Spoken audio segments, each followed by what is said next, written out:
Olá pessoal, tudo bem? Eu sou a professora Alana Cardoso, sou bióloga e hoje vai ser a nossa última aula e vamos abordar dois assuntos.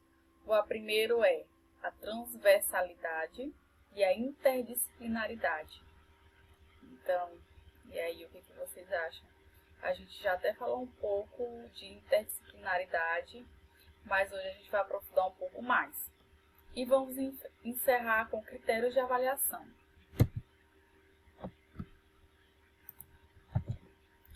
Então, ambas apontam a complexidade do real, ou seja, a transversalidade e a interdisciplinaridade, elas trazem o real para a sala de aula.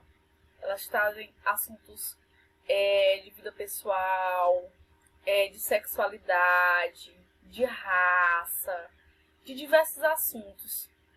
Então, o que isso vai depender? Vai depender do conteúdo que vai ser abordado em sala de aula. Então, ambas elas trazem certas realidades. Porque o que a gente não pode ficar mais é preso só nos conteúdos dos livros didáticos. Ah, porque química é isso, porque biologia é aquilo, e ficar preso. Tem muitas coisas na nossa realidade que acontecem que não vem no livro didático. E elas precisam ser faladas em sala de aula.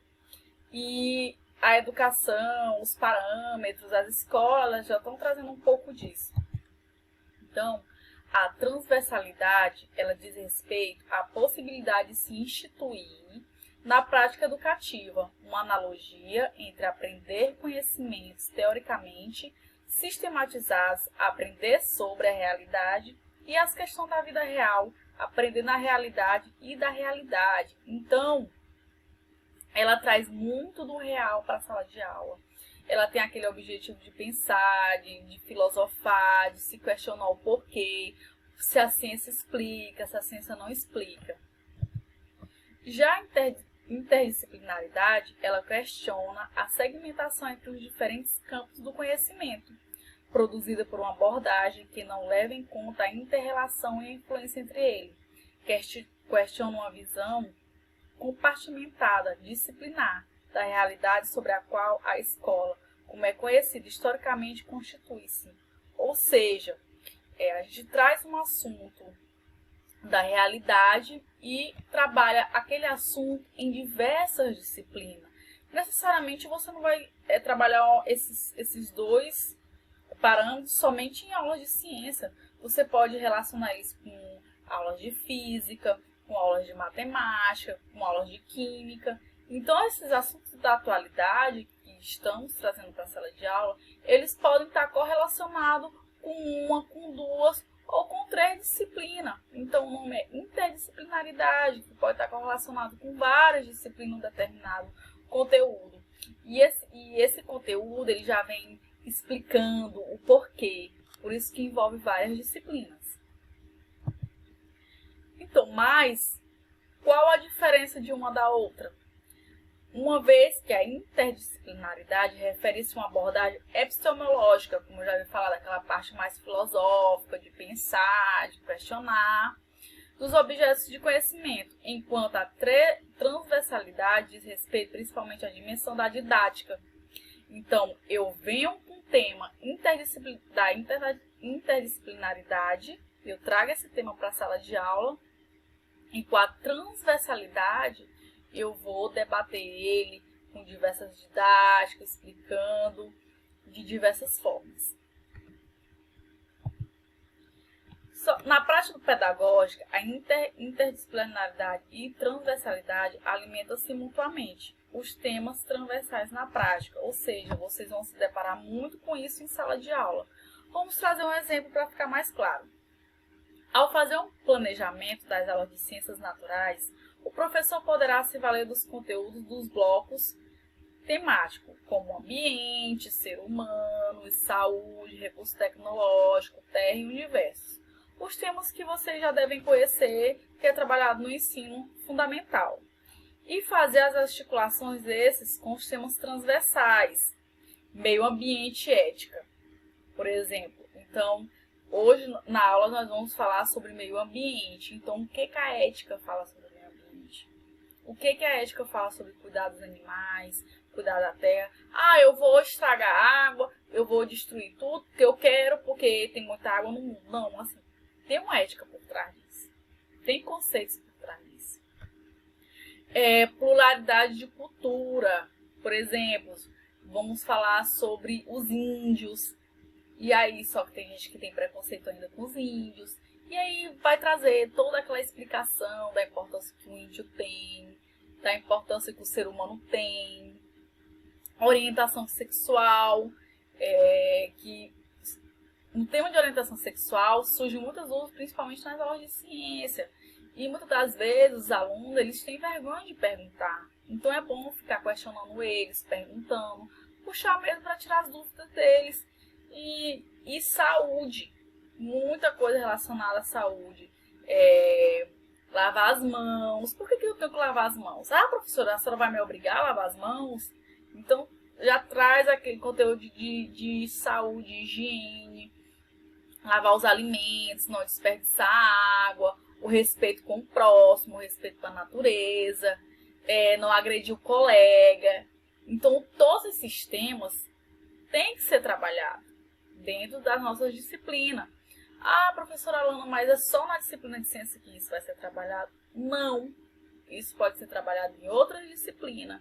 Mas como a disciplina de ciência abrange todo esse conteúdo de saúde, educação sexual, cultural, então é muito importante a gente ter o cuidado de estar passando para os alunos, de estar explicando, de estar puxando de outras disciplinas, de estar escutando a opinião deles, porque eles têm uma opinião formada.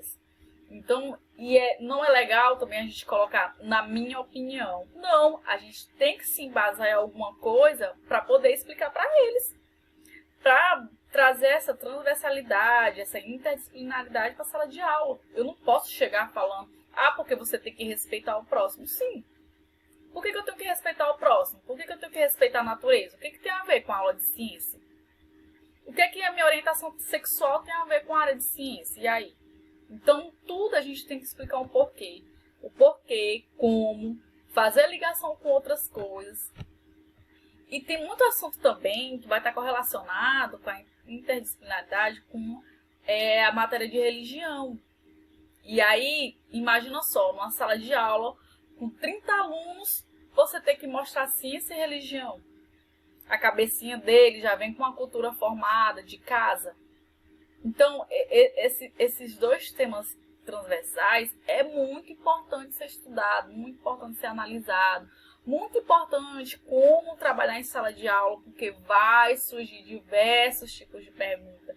Ah, professora, mas a senhora acredita que a gente veio do macaco? Mas lá na minha casa a gente fala, lá na Bíblia, que foi Deus que criou todo mundo. Então, esses temas vão chegar. E aí a gente tem que ter sabedoria, tem que ter conhecimento para poder explicar na sala de aula para os alunos. Um outro exemplo, vamos lá. Planejamento de aula sobre as estações do ano. Então, hoje eu vou planejar minha aula sobre as estações que tem durante todo o ano. O professor buscará esse conteúdo no bloco temático Terra e Universo. Depois fará a transversalidade na articulação com os temas transversais. Então, olha como é que fica. O bloco temático Terra e Universo, que é o meu assunto do meu livro didático que vai ser trabalhado.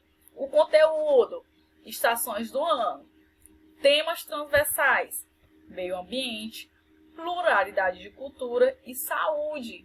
Então, vocês observam que só um conteúdo de estações do ano já traz todos esses temas transversais e traz diversas perguntas para os alunos. Então, a gente tem que se atentar bastante para isso, tem que fazer a ligação.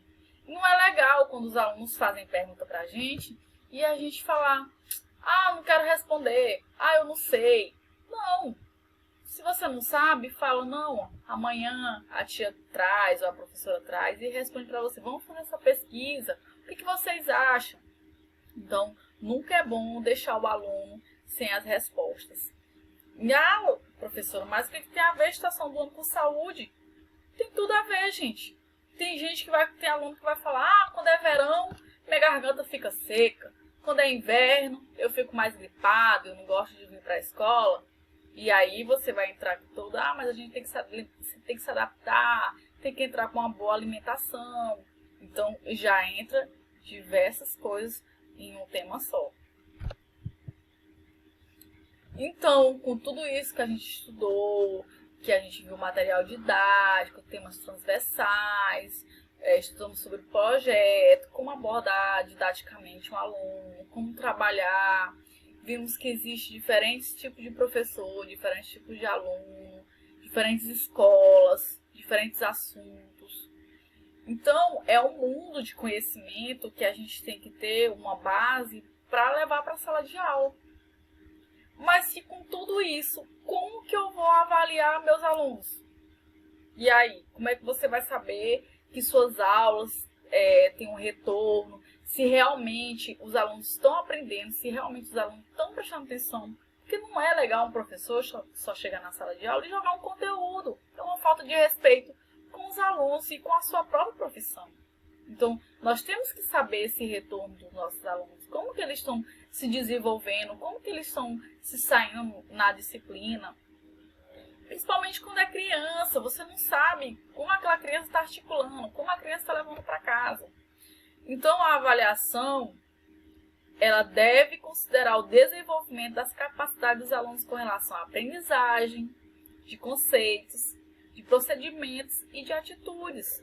Então, é um processo. Como é que elas estão tirando conceitos das aulas? Como é que elas estão fazendo os procedimentos? Como é que está relacionada a atitude dessas crianças? Como é que está a formação dela? Porque todo o ensinamento do ensino fundamental, ele vai refletir no ensino médio. E no ensino médio, ele vai chegar um aluno que não vai saber de nada, ele vai se prejudicar, porque ele vai fazer um vestibular, vai entrar numa faculdade com deficiência de várias coisas. O responsável somos nós. Tudo bem que eu sei que existe aluno que não se esforça. Eu entendo, tem aluno que não presta atenção, mas, pelo menos a maior parte da turma, a gente tem que chegar a um bom objetivo. Então, quais são essas maneiras de avaliar? Temos prova. Eu, como educadora, eu acho que prova não é só um meio de se avaliar. Você tem outras maneiras de avaliar seu aluno, e nos parâmetros também fala sobre outras maneiras. E às vezes um aluno, ele até sabe do conteúdo, aí vai fazer uma prova, fica tão nervoso, não consegue responder. E aí, eu medi o nível de conhecimento do meu aluno. Então, você quer fazer uma prova? Faz uma prova, mas também olha outras maneiras de como avaliar seu aluno. Talvez aquele material, aquela prova, aquele assunto foi difícil, mas talvez outro não vai ser. Tem também as atividades no caderno, que pode ser avaliado. Você pode ver se seus alunos estão avaliando. Vai avaliar um ponto que fez a atividade hoje. Quem vai no quadro, responder as questões, quando o professor ele tem que instigar o aluno no quadro. O professor tem que fazer pergunta para o aluno, tá entendendo? Então me explique isso sobre isso, então me explique como foi. Você lembra da aula de ontem? Claro, gente, sempre quando o aluno ele fala, ele sempre está com as atividades em dia, ele vai chamar a atenção do professor. Você vai observar isso. Temos também as hortas, que já falamos sobre isso, que eles gostam. Você pode levar a importância do alimento, a importância do solo, da água. Instigar os alunos à leitura, a importância da leitura. A próxima nota vai ser quem lê um livro e me fazer um resumo. Isso é muito importante para você estar instigando o aluno a ler, a escrever melhor. Os desenhos didáticos, se eles estão raciocinando, se eles estão respondendo. As maquetes, as feiras de ciências. Então, N maneiras de você avaliar seu aluno. N maneira de você observar como ele está se desenvolvendo. Então, gente, aqui foi nossa disciplina, se encerra hoje. Eu agradeço e espero ter contribuído na formação de educadores de vocês. Muito obrigada e até a próxima.